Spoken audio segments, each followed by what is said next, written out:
जुवांकू केल्लें उगडापण. अध्याय 19. हाचे उपरांत सर्गीं एक व्हडल्या झोम्याची बोबशी म्हाका आयकली. ते म्हणटाले, हालेलुया, तारान महिमा आनी पदवी आमच्या देवाची. कित्याक ताणें दिवची फैसलां खरी आनी निती प्रकार. आपल्या व्याभिचारान पृथ्वी भ्रश्ट केल्या त्या कलवंताचेर ताणें ख्रिस्तीचें फर्मान मारलां. ताणें व्हरयल्या आपल्या सेवकांच्या रक्ताचें ताणें फारीकपण घेतलां.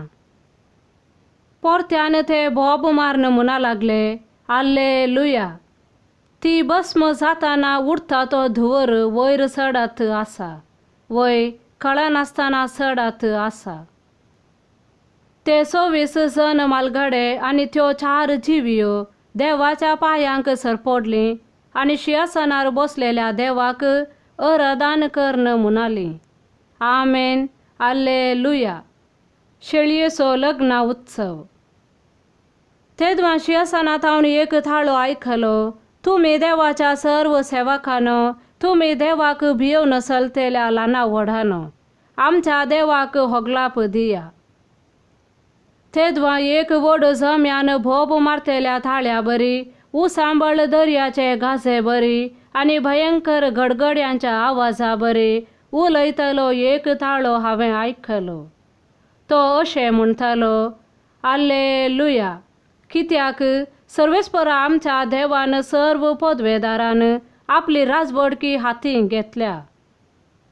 देखून आमी संतोश फावया आनी उल्हास करया आनी ताका स्तुती दिवया. कित्याक शेळयेच्या लग्नाचो दीस लागीं पावला. ताची व्हंकल आपणाक नेटोवन तयार जाल्या. नाजूक सणाची जळजळीत धवी नेसोन तिका घालूंक दिल्या.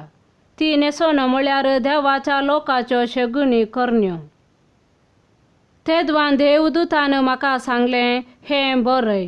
शेळयेच्या लग्न उत्सवाच्या जेवणाक आपयल्यांत ती भागी. उपरांत ताणें म्हळें, ही देवाची उतरां खरी. तितल्यार ताका आराधन करूंक म्हूण हांव दिंब्यांनी पडलों. पूण ताणें म्हाका म्हळें, ना, तशें करिनाका. हांव तुजे बरीस आनी तुज्या भावा बरी जेजूक साक्ष दितलो एक सेवक. देवाक मात्र आराधन कर. जे कोण जेजूक साक्ष दितात ते प्रवाद्यांक प्रेरण दिल्ल्या आत्म्यान साक्ष दितात म्हूण दाखयतात. धव्या घोड्यार बसलोलो सावार. तेदवां सर्ग उक्तो जाल्लो म्हाका दिश्टी पडलो आनी थंय एक धवो घोडो दिसलो. ताचेर बसलेल्या सावाराक विश्वासी आनी सत्यवंत म्हणलें नांव आसलें. कित्याक नितीन तो न्याय तीर्मान करतलो आनी झुजतलो. ताचे दोळे उज्याच्या खेंडा बरी आनी ताच्या माथ्यार जायते मुकुट आसले.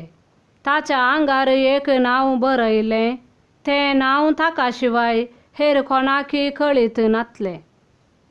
रक्तान शेणायलोलो एक दगलो तो नेसलोलो देवाचो शब्द ताचें नांव. सर्गींचे दळबार धव्या घोड्यांचेर बसून ताच्या फाटल्यान वेताले ते आपुट्ट आनी धवे वस्त्र नेसलेले. जनांगाचो संहार करूंक एक तीक्ष्ण धारीची तालवार ताच्या तोंडांतल्यान भायर सरलेली. लोंकडाचे बेतकाटेन तो तांचेर अधिकार चलयतालो. सर्व पदवेदारा देवाच्या कठीण क्रोधाचो दाखा घानोय मोळतलो तो तोच. ताचे जांगे वयर दगल्याचेर हें नांव बरोवन आसलें, रायांचो राय आनी धनयांचो धनी. उपरांत हांवें सुर्याचेर उबो रावलोलो एक देवदूत पळयलो. मोदें मळबार उपतेल्या सुकण्या सावजांक व्हडल्या थाळ्यान तो म्हणालो, येया, देवान तयार केल्ल्या त्या उत्सवाक जमो जाया.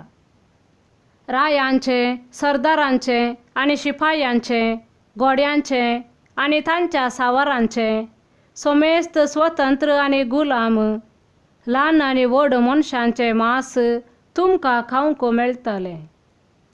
तेदवां ती मोनजात आनी पृथ्वेचे राय आनी तांच्यो फौजी झुजाक आयत्यो जाल्ल्यो हांवें पळयले. घोड्या सावारा विरोध आनी ताचे फाटलामे विरोध झूज मांडूंक म्हूण त्यो आयत्यो जाल्ल्यो. ते मनशातीक आनी तिचे सवे आसलेल्या त्या फटकिऱ्या प्रवाद्यांक धरली. ते मनशातीचो गुर्तो घेतलेल्या आनी तिचे मुर्तीक अरदान केल्ल्या मनशांक तिचे हुजीर खुना करून आड वाटेक ओडुल्लो फटकिरो प्रवादी तो. ते मनशातिकी फटकिऱ्या प्रवाद्याकी जळत्या गंधकाच्या उज्या सरोवरांत जिवींस उडयली. उरलेल्यांक घोड्यार बसलेल्या सावराच्या तोंडांत थावन भायर सरलेले थालवारेन खातर्न मारले आनी सगळीं सुकणीं सावसां तांचे मांस खावन धादोशी जालीं. आमेन.